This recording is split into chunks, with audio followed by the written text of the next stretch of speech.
Phone చేయగానే మేము వెళ్ళాము. అంబులెన్స్లో ఏమైందో మాకు డౌట్గానే ఉంది, అంబులెన్స్లో ఏమన్నా చేశారేమోనని.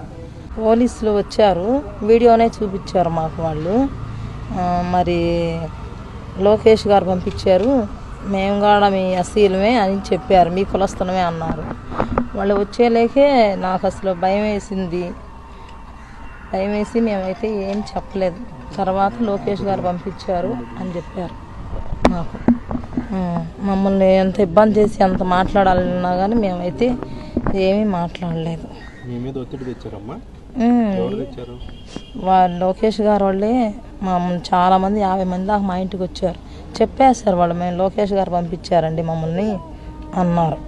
అంబులెన్స్లో మరి బాగానే మాట్లాడాడండి, ఇన్ని మాట్లాడిన ఆయన మరి చిన్న దెబ్బలే తగిలినాయి చేతికి, ఇక్కడ తప్పనిచ్చి ఎక్కడా దెబ్బ తగలలేదు. మరి ఎక్కడా దెబ్బ తగలినప్పుడు అతను ఎందుకు చనిపోతాడు? చనిపోయే అవకాశం కూడా లేదు ఉంది. మరి ఒక్కరావు దెబ్బకే చనిపోడు, ఏదో అంబులెన్స్